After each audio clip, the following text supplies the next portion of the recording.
আব্দুল্লাহ মায়ের কাছে কাঁদতেছে, মা আর কয়দিন পরে রমজান মাসে ঈদ আসতেছে, আমি একটা নতুন জামা নিব। কি জামা নিবে? নতুন জামা নিবে, ঈদ আসতেছে। তখন হযরত ওমর হচ্ছে অর্ধ পৃথিবীর খলিফা। তা আব্দুল্লাহর মা স্বামীর কাছে বলতেছে যে আপনার ছেলে একটা নতুন জামা ঈদে নিবার চাই, আপনি কি এবার ঈদে নতুন জামা দিবেন? ওমর ফারুক বলতেছে পুরাতন জামা কি ছিঁড়ে গেছে? আব্দুল্লাহ দৌড়ে, তোর পুরাতন জামা কি ছিঁড়ে গেছে? না ছিঁড়িনি, তুই নতুন নিবি কেন? ওই পুরাতনটা ঠিক মতো পরিষ্কার করে ইস্ত্রি মিস্ত্রি করে ওটা গাঁত দিয়ে নামাজ হবে। আব্দুল্লাহর মা বলতে ছেলে চাইতে ছোট মানুষ এরকম নামাজ দিলে হয়? এই কারণে মেয়ে মানুষ তো বোঝেন না। ওমর ফারুক আব্দুল্লাহর হাতে ওবাইদুল্লাহর কাছে একটা চিঠি দিল। তিনি তখন ছিলেন অর্থমন্ত্রী। ওবাইদুল্লাহ ওবাইদুল্লাহর কাছে একটা চিঠি দিল অর্থমন্ত্রীর কাছে, আমার আব্দুল্লাহ একটা নতুন পাঞ্জাবি নেবে, আমার তো বেতন পাইতে এখনো 10 দিন পর। এই পাঞ্জাবির জন্য 5টা দিরহাম আব্দুল্লাহকে দিয়ে দিও। আমি 10 দিন পরে বেতন পাইয়া ওই 5 দিরহাম শোধ দিয়া তারপরে বেতন নেব। আব্দুল্লাহ চিঠি নিয়ে ওবাইদুল্লাহর কাছে দিছে। ওবাইদুল্লাহর কাছে দিছে। ওবাইদা চিঠি পড়ে চিঠিটা একটা চুমা দিয়ে বলতেছে, তোমার বাবার কাছে গিয়ে বলো 10 দিন বাঁচার যদি গ্যারান্টি দিবার পারে তাহলে আমি 5 দিরহাম দিব। 10 দিন বাঁচার গ্যারান্টি দেওয়া লাগবে, তারপরে আমি 5 দিরহাম দিব। যদি 10 দিনের আগে মরে যায় তখন? আব্দুল্লাহ চিঠি নিয়ে বাবার কাছে বলতেছে, বাবা 10 দিন পরে আপনি টাকা পরিশোধ করবেন, ওই 10 দিনের গ্যারান্টি যদি দিবার পারেন জীবিত থাকার, তাহলে 5 দিরহাম দেবে। ওমর ফারুক আব্দুল্লাহর চিঠি পায়, চিঠি চুমা দেব, আব্দুল্লাহ রে, ইন্না আকরামাকুম ইনদাল্লাহি আতকাকুম, জোরে বলেন সুবহানাল্লাহ। তোমাদেরকে পরীক্ষা করা হবে, আইয়ুকুম আহসানু আমালা, আইয়ুকুম আহসানু আমালা, সুন্দর আমলের পরীক্ষা হবে। এখন আপনারা বলেন, সুন্দর আমল যদি আমরা করতে চাই তাহলে সুন্দর একটা পরিবেশের দরকার আছে না নাই? আমরা কিন্তু দোয়া পড়ি, রব্বানা আতিনা ফিদ দুনিয়া হাসানাতাও ওয়া ফিল আখিরাতি হাসানা। এর মানে কি? এই যে দোয়া করেন রব্বানা আতিনা ফিদ দুনিয়া হাসানা, তারপরে কি? ওয়া ফিল আখিরাতি হাসানা। এই দোয়ার মাধ্যমে আমরা বলে দিচ্ছি, দুনিয়া যদি সুন্দর না হয় তার আখিরাত কোনোদিন সুন্দর হবে না। আগে আখিরাতকে সুন্দর পাইতে গেলে আমাদের বাংলাদেশকে সুন্দর করতে হবে। জোরে গান কথা ঠিক না? এই বাংলাদেশকে সুন্দর করতে গেলে কি মানুষের আইন দিয়ে করবেন? আল্লাহর কোরআনের আইনটা কেমন একটু বোঝানোর জন্য আপনাদের বলতেছি, মনোযোগটা শুনবেন। অর্ধ পৃথিবীর খলিফা হযরত ওমর আল্লাহর কোরআনকে নিজের চোখে দেখার জন্য, এই কোরআনটা কেমন। আজকে কোরআনের মাদ্রাসার জন্য দ্বিতীয় বক্তা আপনাদের কাছে ভিক্ষা চাইল। ভিক্ষা, 1 মণ ধান দেন, 10,000 টাকা দেন। এই মিয়া বলার একটা বদনাম হয়ে গেল। আমার একটা মিয়া, কি একটা বদনাম। আল্লাহ রাসূল বলেন, ওসমান আল্লাহ তোমাকে কত সম্পদ দিছে? ওসমান গনি বললেন, ইয়া রাসূলুল্লাহ, আল্লাহ আমাকে কত সম্পদ দিয়েছে তার হিসাব আমি সঠিকভাবে দিবার পারবো না, তবে একটা হিসাব আমার কাছে। বলে, কি হিসাব?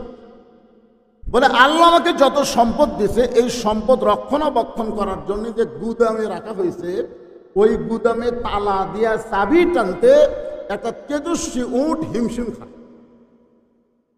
কি টানতে? চাবি বোঝেন না? তালা দেওয়ার পরে যে টেলেন তার নাম কি? ওই চাবি টানতে একটা উট হিমশিম খায়। তাহলে চিন্তা করেন কত সম্পদ আল্লাহ দিছে।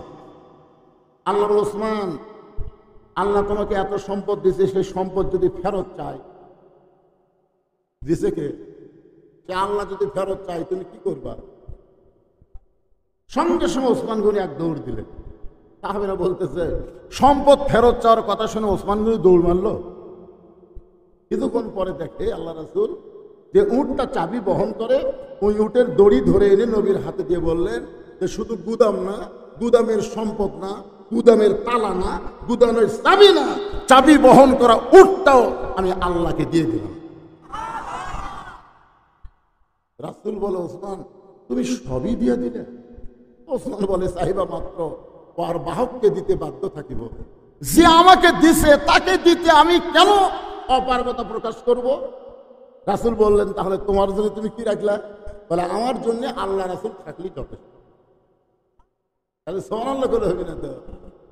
কি হারে চালো, আরে 50,000 টাকা চালো ঘরে বলতে আমি শুনতেছি।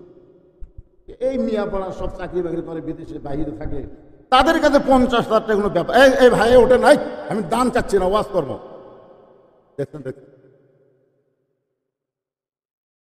এই যাই উঠবে জুতা কেড়ে নিবেন, কারণ মাথার উপর দিয়ে জুতা লিয়ে যাওয়ার কোনো পাওয়ার নাই। জোরে কোন কথা ঠিক কেন কথা কোন? পায়ের স্যান্ডেল মাথার উপর উঠবে কেন? কেউ যদি উঠবার চায় আপনারা বলবেন, বন্ধু যদি যাবার চাও পায়ের স্যান্ডেলে রাইখা যাও রে।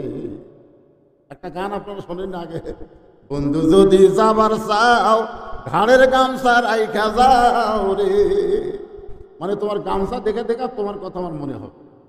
কেউ যদি যাবার চাই পায়ের স্যান্ডেল থুবেন, স্যান্ডেল থুয়ে দেন, দেখবেন আর যাবেন। চিন্তা করে দেখেন, সমস্ত সম্পদের মালিককে, অথচ আপনারা মনে করলেন সম্পদ হলো আমার। এ দেখতেছেন না হুজুর, এটা আমার। এই সাইডে যা দেখতেছেন আমার ভাই, পিছনে যা দেখতেছেন আমার চাচা। তো সবই যদি তোমাকে হয় আল্লাহ। তখন মসজিদের কাছে গিয়ে বলতেছে, হুজুর আমাদের মিয়াপাড়াত আল্লাহর কিছুই ছিল না, আমার চাচা 10 শতক আল্লাহ দান করত, আমরা টাকা পয়সাতে আল্লাহ ঘর বানিয়ে দিত। ফেরেশতাকে, আল্লাহ এই দেশের নাম কি? যে দেশে তোমার কিছু নাই, আর চাচা দান করলে তোমার জায়গা হয়, আর এরা টাকা দিয়ে তোমার ঘর বানিয়ে দেয়, এই দেশের নাম কি? আল্লাহ বলে, ওই দেশের নামই বাংলাদেশ রে। ওই বাংলাদেশে আমি আল্লাহর চাইতে গরিব কেউ নাই। আজকে একদম বাকদম ঘোরাডম ঢাকঢং শিখাই, এই মিথ্যা শিক্ষা দিয়ে মাস গেলে 50,000 টাকা বেতন পায়। জোরে কোন কথা ঠিক না? আর আল্লাহর কোরআনের শিক্ষার জন্য ভিক্ষা করা লাগে রে, ভিক্ষা করা। আজকে প্রাইমারি 1 তলা ভাঙ্গা 2 তলা হলো, হাই স্কুল 4 তলা হলো, আর মাদ্রাসা 2 তলা প্লাস্টার করা লাগবে। আপনাকে সিমেন্ট চাইলে দেবো না, দেবো না। আল্লাহ কয়, এই কিরফনের জাত, তোর টাকা আমার দরকার নেই, তুই পকেটে করে টাকা পেলিয়ে বাড়ি যা, ওই টাকা তোর এমনি নামবি। জোরে কোন কথা ঠিক না? শীত হয়ে পড়বো, কাত হয়ে পড়বো, 1000 টাকা খরচ করবো, তখন তোর টাকা বার করতে আর কোনো কষ্ট হবে না।